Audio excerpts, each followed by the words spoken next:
come mai si occupa di cibo mediterraneo. Il fatto è che Claudia Roden è nata al Cairo e, dettaglio che lei stessa mi ha rivelato, ha avuto nella sua infanzia delle tate italiane. Una sola. Una sola, no, credo fossero di più. E questo l'autorizza sicuramente a occuparsi di Mediterraneo, di dieta mediterranea. Noi sappiamo, lei ha studiato a Parigi e poi a Londra, studiava arte, ma a un certo punto della sua vita, vivendo lontano dai suoi, ha cominciato a sentire il bisogno di ricostruire odori e sapori della terra, della sua terra natale, dalla quale a un certo punto, per ragioni storiche, gli è stato impossibile tornare. E che cosa ha fatto Claudia? Claudia ha cominciato a raccogliere, probabilmente a rifare le ricette della sua terra. Da questo lavoro, che insieme una passione che è diventata professione, che l'ha portata oggi ad essere un'autorevolissima conoscitrice della cucina mediorientale e non solo mediorientale, come vedremo. E comunque Claudia oggi presiede l'Oxford Symposium for Food and Cookery, è fellow della scuola verso l'Oriente e l'Africa a Londra e anche dell'University College a Londra. Allora, questa sua passione la porta nel 68 a pubblicare un libro fondamentale, La cucina del Medio Oriente, che non è solo una raccolta di ricette, come poi lei ci spiegherà, ma è uno studio sulla cosa. È un libro bellissimo, pieno di aneddoti e di storie. Ma in 46 anni questo libro ha conosciuto grandi edizioni, è stato tradotto in tutte le lingue, compreso l'italiano, anzi un'edizione aggiornata, perché ne sono uscite varie edizioni, è uscita in Italia proprio l'anno scorso dal Ponte alle Grazie, un'edizione molto più ampia della prima, che pure fu tradotta in italiano. E di questo poi, appunto, della cucina del Medio Oriente parliamo. Però gli altri suoi libri, c'è The Book of Jewish Cookery, che ricostruisce una parte della cucina medio orientale, che però va oltre i confini del Medio Oriente, spingendosi a est fino a Samarcanda, che non è più Medio Oriente, è l'Oriente già lontano, e partendo da Vilnius, dall'Europa del Nord. E poi una serie di libri arabesque, li traduco in italiano, per esempio Tamarindo e Zafferano, libri che semplificano la cucina mediterranea, un libro sui picnic, un libro che si chiama Un banchetto del Medio Oriente. E poi però a un certo punto allarga i suoi orizzonti, intanto scrivendo un libro, non so quale vi sia venuto prima, ma io lo dico nell'ordine che fa comodo a me nel mio ragionamento, un libro sulla Spagna, che ancora in gran parte la cucina spagnola ha molte influenze del Medio Oriente arabo, quindi sembrerebbe che restiamo lì, ma poi forse in omaggio alla sua tata scrive un libro sul cibo italiano, un libro che esce nel 90 se non sbaglio. Sì. È un libro che nasce da una specie di lavoro giornalistico nel quale Claudia, con la sua meticolosa pazienza, raccoglie ricette in tutte le regioni italiane. Infatti il sottotitolo dice La cucina italiana nelle sue diverse regioni. Questo libro l'aggiornamento di questo libro è l'ultima fatica di Claudia, è uscito pochi giorni fa, alla fine del marzo, in inglese però, alla fine di marzo il libro aggiornato con nuove ricette, che si chiama The Food of Italy, il cibo italiano. Mi sono andato a vedere che ha ricevuto recensioni entusiastiche, come tutte le cose peraltro che ha scritto Claudia. Io spero che questo libro sia tradotto in italiano e non ci sia la presunzione di dire cosa ce ne facciamo noi italiani di un libro di uno straniero che ci parla della nostra cucina. Ci serve, perché ci serve a capire meglio, e siccome i libri di Claudia hanno questo doppio vantaggio di raccontare come nascono le ricette, e quindi sono sempre ricchi di aneddoti, di storie, di un occhio sul paese, inquadrarli in una prospettiva sempre storica e sociale, non certo banale, e per chi, qui parla, finisce di parlare il vecchio giornalista e parla il cuoco dilettante, le sue ricette sono chiarissime e bellissime da fare, e molto facili da fare, anche perché lei dice una cosa che dico solo questo prima di darle la parola, dà molta libertà, dice io scrivo queste quantità ma poi guardate le ricette ognuno se le crea da solo. Adesso non mi resta che darle la parola, prego Claudia. Grazie. Grazie molto Massimo. Allora, sorry. Some years ago, maybe about 15 years ago. Not on? Okay. Yes. Some years ago, maybe 15 years ago, I was invited to speak in Genoa about Mediterranean gastronomy to American doctors at a at a conference that was organized by the Harvard School of Health and Nutrition. They had come to hear about the health benefits of the Mediterranean diet, and I was here to translate into culinary terms, so that doctors, the American doctors, could go home and tell their patients what to cook and how to cook it. So there were people here who were demonstrating Ligurian dishes, and I have to say that the few days that we spent here were fantastic, and that the doctors were enchanted by Liguria and its food. Now, Mediterranean food has been fashionable around the world for quite some time. Yes, I have been asked to speak for quite a long while ago in America about Mediterranean food, Mediterranean gastronomy, but also in other parts of the world, including Istanbul, Beijing, Barcelona. They wanted to know what Mediterranean food was, because it has been very much promoted. Now, what happened, how the first interest in this kind of, who actually mentioned the word Mediterranean food in a way of nutrition, was an American nutritionist called Ansel Keys. And he did a research with his team in the 1950s into the diet of 7 countries that found that people in Mediterranean countries, in particular in Crete and southern Italy, lived longer and had a lower rate of cardiovascular diseases and other diseases as well. Now, after that, a generation of research followed. In one case, 2 villages changed diet. One northern country got a southern Italian menu that they had to enforce. They were given all the produce to actually eat southern Italian food, and the southern Italians got a northern diet.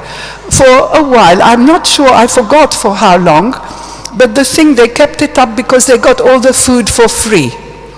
And so they still, after a while, a consensus emerged in all the researchers that the traditional diet of Mediterranean countries, rich in grain, vegetables, pulses, nuts and fruit, with plenty of fish and little meat and olive oil as the main cooking fat, was the ideal healthy diet.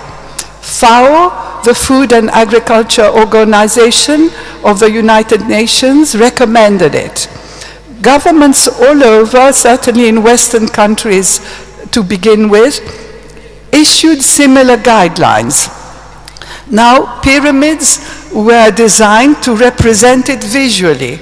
So you got these kinds of pyramids in doctors' waiting rooms, certainly in Britain and in America, where it showed you what you can eat to make it easier to understand a lot of, what you can eat less of. Now, there were different pyramids. Different organizations chose how to do their own, but on the whole, you can see that at the bottom means where you can eat a lot of. You can eat bread, you can eat potatoes, root vegetables, pulses,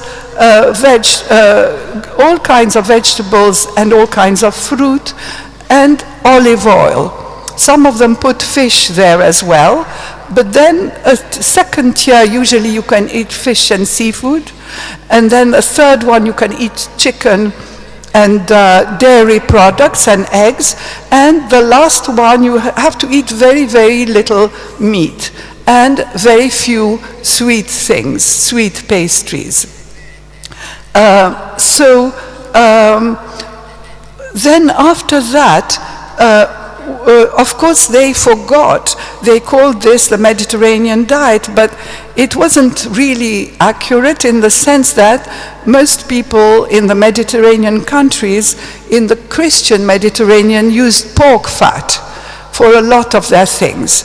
And in the southern Mediterranean, they use mutton fat from the sheep's tail. So they also used clarified butter. And in North Africa, for instance, and the Middle East.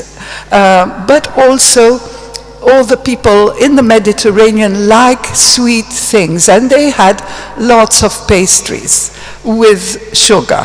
So it wasn't totally correct about how those population ate. Now, what happened then is that after the pyramids were designed, Mediterranean cooking then became popularized by the media.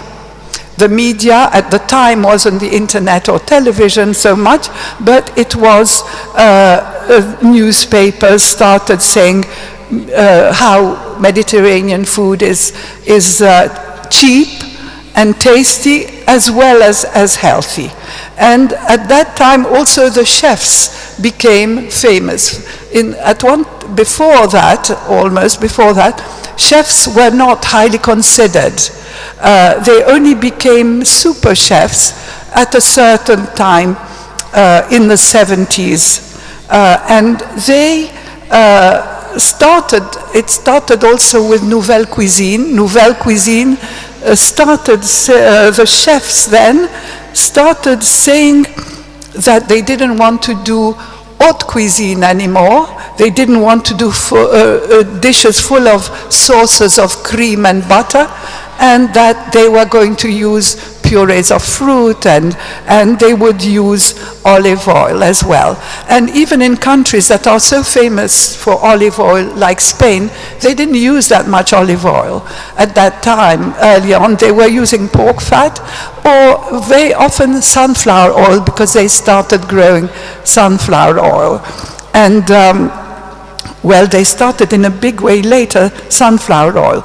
But then suddenly, when chefs started demonstrating on television, they would put so much olive oil, splashes of olive oil.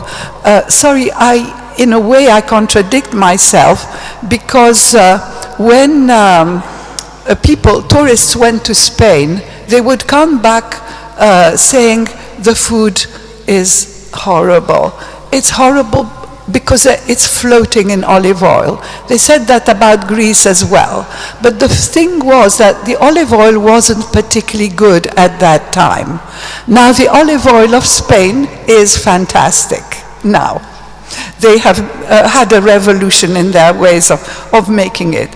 But still, now for me, I had been a specialist in the Middle East, but I have 3 children, and they all left home more or less the same day. One to go to university, the other 2 older ones had stayed at home at university. They went to America for a stage or something for a year or so. And I decided that the day they leave, I will leave as well. So I was a single mother then, and so I decided to travel around the Mediterranean to research the cooking. And during my tour, it took quite a while, the BBC heard about my travels, and they asked me to work with them on a television series and also on a book. Yes, it was a thrilling assignment. And after that, I did keep having assignments that took me always to the Mediterranean. My next one was a series on the regional foods of Italy for the Sunday Times magazine. Now, they told me, go where you want, stay where you want, just eat a lot. Can you imagine the joy of it? Well, I continued to work around the Mediterranean, but I ate in restaurants, but I didn't really want to know what chefs cooked, because I wanted to know what home cooking was, what women cooked at home. And so this has always been what I do. Because very often what you find in restaurants, certainly in the Mediterranean, you could go to Spain and to Cyprus and find fish and chips, sausage and mash. That was tourism. There was a cheap tourist food, and the grand cuisine in great restaurants was often French. But in Italy, you didn't get the regional foods in restaurants at the time, which was nearly 30 years ago. You would get what the chefs of hotels or of restaurants learned in the catering schools of Italy, which was French cuisine, but also the Italian dishes were always the same. Vitello tonato, fegato alla veneziana, the kind of things that were international. And I wanted to learn what people cooked at home, which meant the regional food. Now, what I did have some contacts in homes, and then when I arrived at the country, I was passed on to somebody in another region. I went to Morocco, to Marrakesh, and then they said, well, my sister and my cousin are in Fez. Go and find her, and she'll tell you. So I was passed on in that way. But what I also did, I didn't want to waste a minute. Wherever I was, I asked everybody, I would ask you, what is your favorite recipe? Give me your favorite recipe. And it was like a déformation professionnelle. It was something that I almost did automatically. But it gave me also, it was fun to meet people. And it was also the part of the fun for me of the travel, is to meet people and to ask them things. Even on a train, I would go on a train in Italy, for instance, and I would ask somebody, what do you cook at home? And the person started telling me. It wouldn't work in Italy if I did, in England, if I did that. People would leave the carriage and think I'm not sitting near a crazy woman. But in Italy it worked, and people told me, but not only did it work, but people around the carriage would come and say, I make it different. This is how I make it. Now, this is how, in a way, I came about what I felt, or what I learned about the Mediterranean country. Now there are 25 or so countries around the little inland sea. When I traveled, I think there was about 17, but a lot of them have divided up.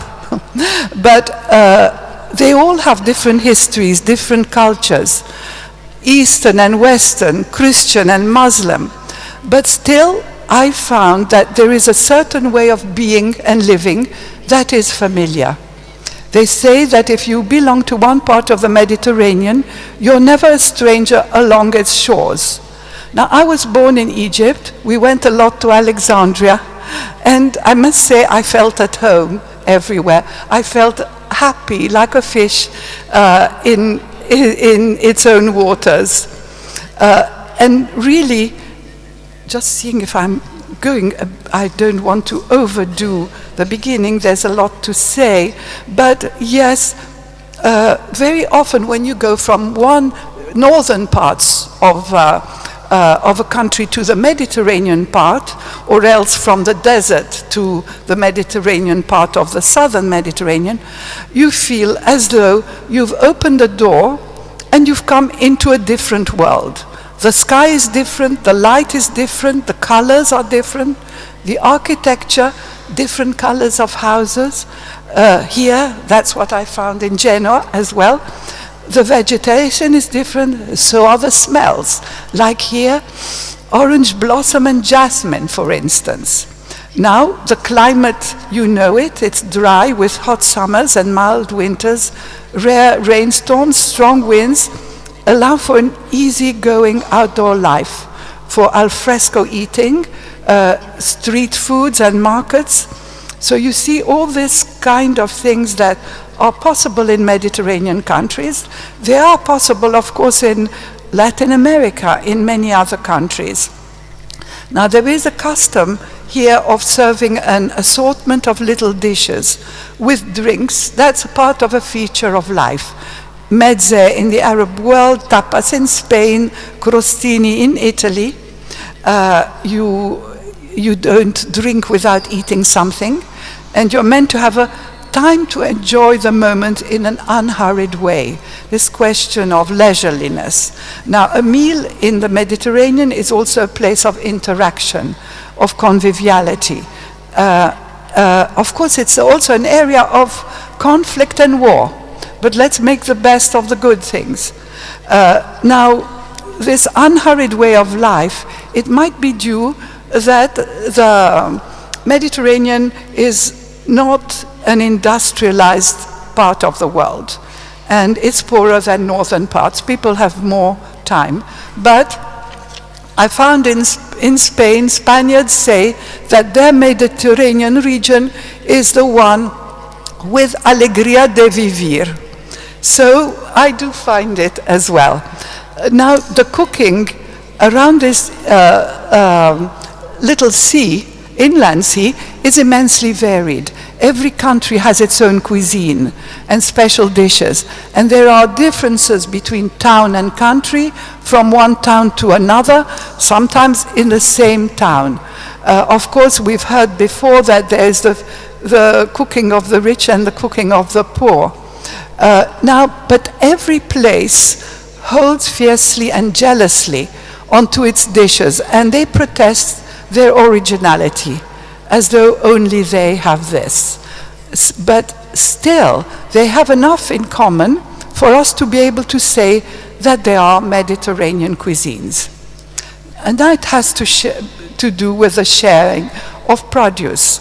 On the whole, the Mediterranean is a poor rural world whose food is simple and rooted to the soil.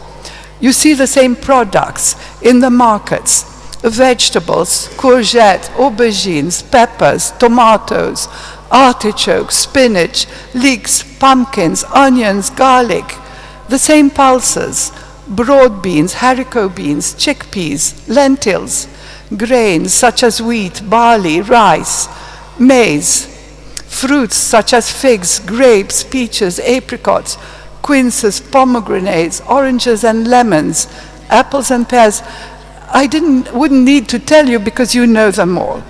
There are almonds and pine nuts and olives, and the geographers tell us that the Mediterranean zone coincides with the limit of the olive tree. Of course, there is the similar fish and seafood. There are chickens, pigeons, ducks, and rabbits. The usual meat is lamb.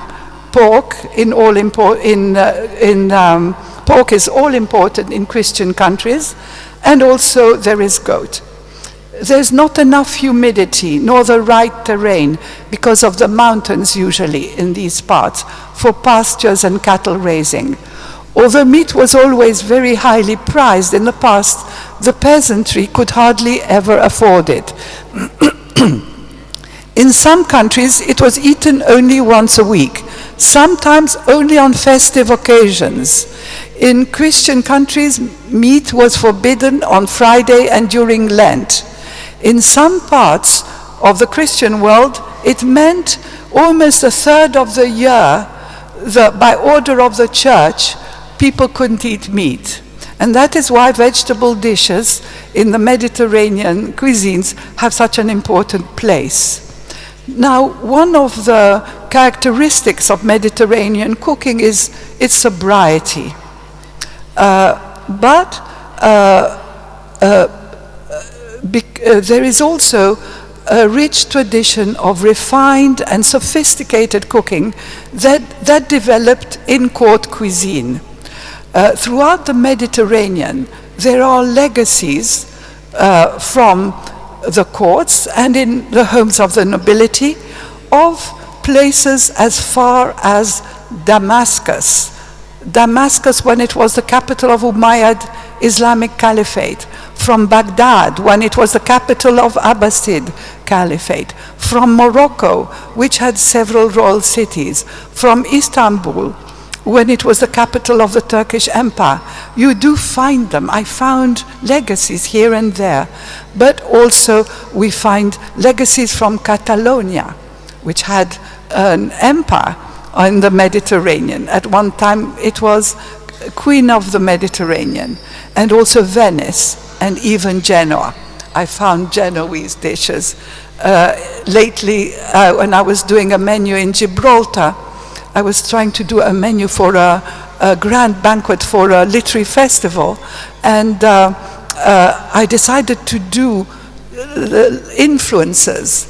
And I realized that one of the influences was Genoa on Gibraltar, and I decided to do farinata. And then I found that farinata is the panisa of Gibraltar, and that the High Commissioner told me afterwards that his great-grandfather was a fisherman from Genoa. So you see the food and what happens with people and history and the past is very connected. Now I had a feeling of déjà vu from one part of the Mediterranean to another. You see similar clay pots, the pots that they use on top of the fire. Similar pestles and mortars. Of course there is pestles and mortar everywhere, but there are similar kinds. You see cooking on skewers. You see wood burning outdoor ovens. You also find similar dishes. Cold vegetables cooked in olive oil. You have fritate, vegetable omelets. You have stuffed vegetable, little pies, rice dishes, pasta dishes, creamy milk puddings, almondy pastries, crystallized fruits, the same combinations of ingredients, very often chickpeas with spinach, lentils with rice, raisins with pine nuts, sauces thickened with ground almonds or walnuts. You see, when I go to China or to Taiwan or to other further places, I have no feeling of familiarity. Now, with the Mediterranean, I'm always excited, wondering what are they doing with this, and there is a feeling of familiarity. That's also a reason why the Mediterranean diet has been adopted by Western countries, because it's familiar. In a way, the Mediterranean was the birthplace of the Western culture, and so they feel at home. You get the same brandade of salt cod in Venice as that of Provence and Catalonia. The chicken cooked with grapes of Spain is the same as one that I recently found in Tuscany. There is also chicken cooked in honey in Spain and one in Morocco. The octopus stew of Greece, of Provence, are the same. Probably the same here as well. Now there's broad bean purees, fave. They are popular in Egypt, in Italy, and in Spain. There's the aubergine caviars of Provence, Turkey, and Lebanon. They're the same. There are many versions of ratatouille, rice pudding, almond cookies everywhere. There's the bourrade of Provence is the same as the bourrade of Malaga. but the burrata of Genoa is different. It doesn't have aioli or mayonnaise in it. So there's a difference. Now, the tomato sauce with fried onions and garlic is the signature of tune of the entire Mediterranean. Olive oil and garlic are symbols of the Mediterranean. Let me see. I'm going to go a bit faster. Now, despite the similarities, the food tastes different everywhere. And I think that sometimes if you go blindfolded in all these countries, you might also be able to tell where you are. Where the French use cognac, Sicilians use marsala, and Spaniards use sherry.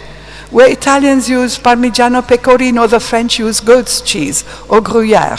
And the Greeks, Turks, and Egyptians use feta or white cheese.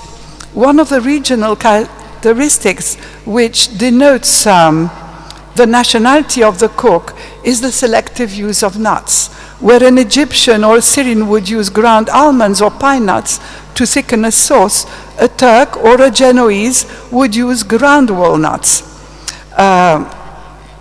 In the Eastern Mediterranean, they use yogurt. Is much used as buffalo's milk. Elsewhere, there is fromage blanc or other types of ricotta, that kind of thing.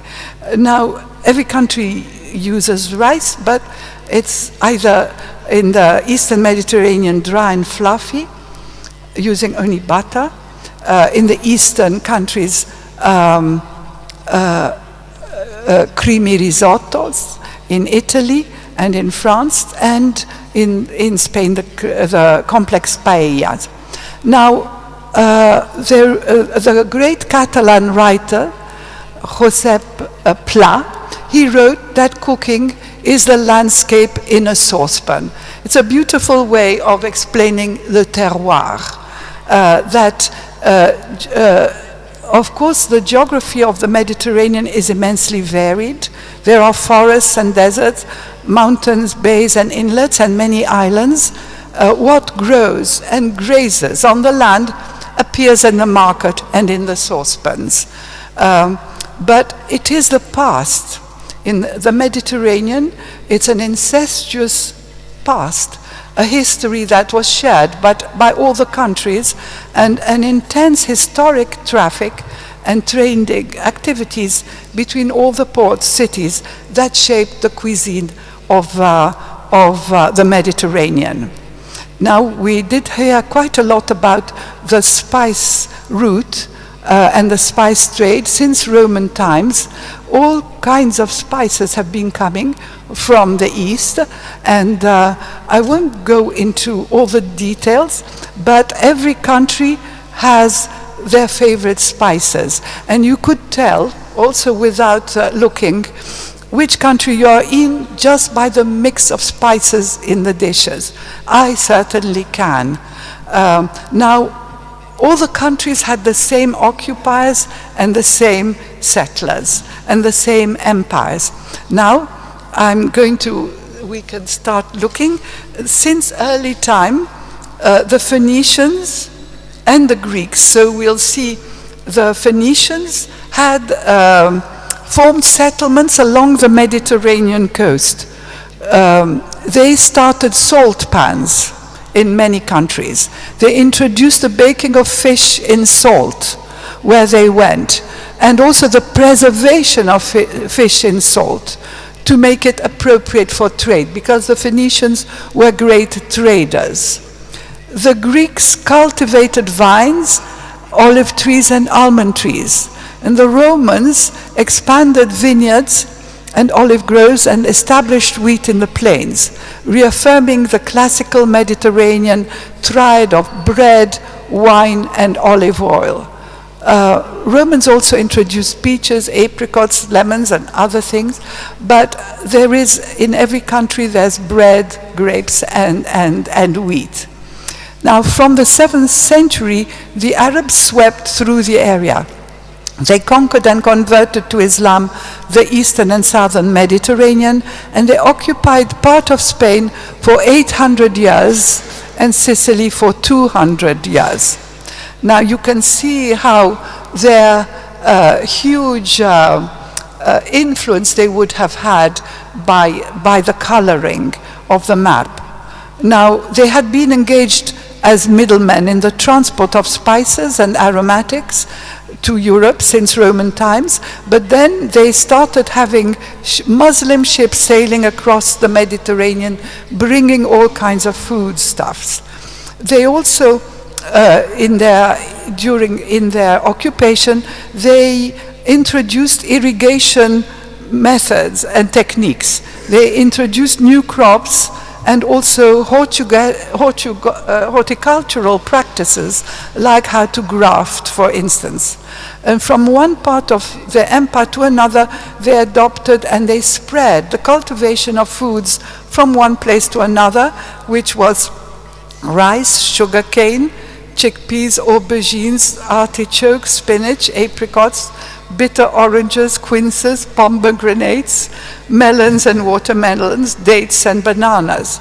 They also spread dishes. It means ways of cooking, manners of cooking that they adopted in one part of their empire into others. And so they brought about the marriage of cooking styles of the ancient Mediterranean and the Near East. And they created a multicultural culinary heritage in this new cosmopolitan Mediterranean society, because this is what it came to be, of diverse cultures and identities. Now you find, I have found, and others have found, traces of Persian cooking there by the etymology of words. There are many legacies, there's many dishes, but there are also things that, yes, you will recognize.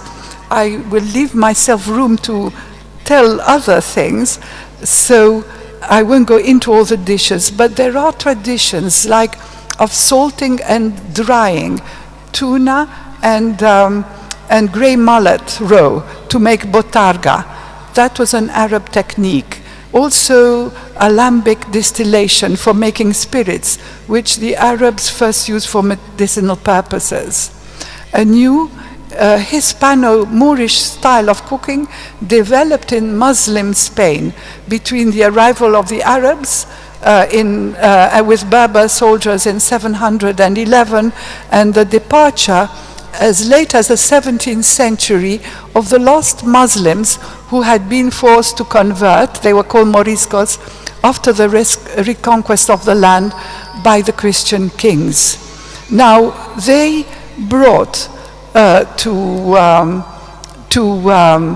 the old countries from Spain, they brought to Morocco, Algeria, Tunisia, Libya, dishes that they were called Andalusian in style, and they created a culinary renaissance there.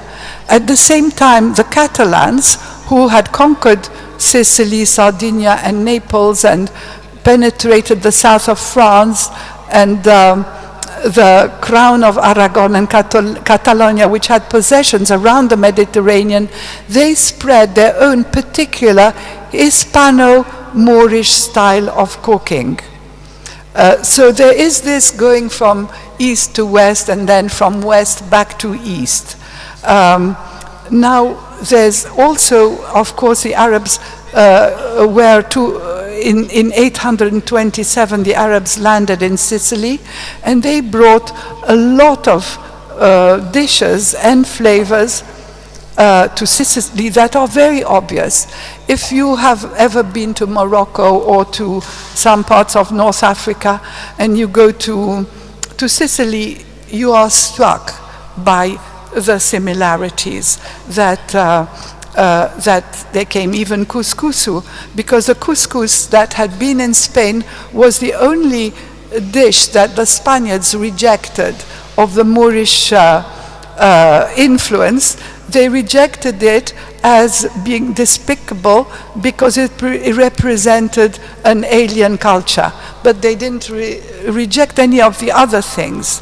Now, in Sicily, a lot of things remained, and today I have been to, well, in the past, to a lot of cloistered nuns in convents in Sicily and in Spain, and you see the kind of crystallized fruits, the marzipan sweets, colored, the pastries stuffed with almonds, and sweet couscous with which the nuns themselves tell you their story, that they came when the nuns, the women from the aristocracy, both in Spain and in Sicily, who weren't married, were sent to the convent, cloistered convents, with their little Arab or Morisco maid. And so I have other reasons to know what happened in some of the cakes and dishes or foods that are in the convents are not the Arabs, are the Jews that I have discovered. But it's a long story. I won't go into that. The next influence was the Ottoman Empire, which actually covered, we haven't got a map, but it covered a whole part of the Mediterranean world, and we find their dishes in many countries, including the Balkans and the Muslim world. Now, the discovery of the New World was, before talking about the discovery, I have to say that the trade in spices was stopped when the Ottoman Turks and the North African pirates were making the sea impossible to traffic. And this is what provided the Genoese sailor, Christopher Columbus, with the goal to set sail across the Atlantic in search of an alternative route to India and the Spice Islands. In 1492, Ferdinand and Isabella of Spain commissioned him to explore the western seas. He sailed away and discovered the Caribbean islands and the Americas. He was followed by the conquistadors, farmers, priests, entrepreneurs of all kinds. And as you must know very well, because in a way he is the center of, and he is from Genoa, all the things that he brought. Shall I go into them, or shall I go on to other things of today? Maybe I've got very little to say. So do you all know about what the products came from the New World? Shall I pass?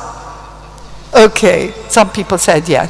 So I want to say, well, some of the things took a long time, and even tomatoes, for instance, took until the 19th century to become widespread. Some things immediately were taken, like turkeys, and also chili pepper, and peppers, because it replaced the pepper that couldn't be taken from the East. And the potatoes, we heard just before that it is Auguste Parmentier that popularized it, but it was in the 19th century that potatoes became generally used. There is, I won't go into the Crusades, but the Crusades, and you had nobles in Liguria who actually went to the Levant. And they were nobles who usually went on crusades, and they stayed for 100 years, sometimes 200 years. And they brought back dishes, sometimes they brought back a wife.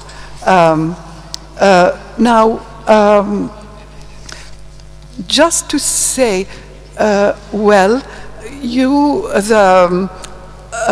organizers of the American Medical Conference, when I came to Genoa, they chose Genoa because it is an ideal place for the Mediterranean diet. Now, the Mediterranean style cuisine are now the most fashionable in the world. We should be glad. you should be glad because you can sell your products all over the world, your olive oil, your olives, your pesto, your everything. But unfortunately, there is, because it's a fashion, fashions have become like clothes. They just change. They just change all the time. And what is happening now that the cuisines of the Mediterranean are being reinterpreted and invented. Now, what is happening in the gastronomic world with the chefs that I meet all the time is that there's two contradictory desires. One of them is for authenticity, which means they want to come here, they want to eat everything. They take photographs of the old ladies in black. They take photographs if they see a donkey carrying bread. This is what they are looking for in their image of Italy. But actually, when they go home, and I've been with them and I've gone home with them to America or to England, they want to invent their way of doing, because creativity and innovation is what they're about. When I was in Boston, I was giving a talk to at Boston University Department of Catering and Gastronomy. And it was open to the public. And after, at the end, I realized there were lots of restaurateurs, young chefs who were there. They were all cooked Italian. They had Italian restaurants. Some of them were restaurateurs. They were their own restaurants. And they came to talk to me, and they said that if they cooked the way dishes are cooked in Italy, they would be considered an ethnic restaurant, and they can't charge much if you're an ethnic restaurant. But if they do their own take, their own twist, their own interpretation of the dish, it becomes an original author's dish, and they can charge a lot more money. Now, this is happening also for food writers in books and magazines. We saw the other day how the magazines, the editors tell the authors, you can't have another ratatouille. Do a ratatouille that's different. Whatever, because all the classics have been done, the magazines still have to sell, and you have to do something new. And even there is a cookbook shop in New York that is the most famous cookbook shop. They have a monthly newsletter, and the only writers that they laud and they think are fantastic of those who do their own take or own twist of a classic. So what is going to happen next, I don't know. I think there is a slight signs that people really want to go back and are interested in the traditional dishes that are being revived in the countries themselves and updated and not embalmed. Thank you.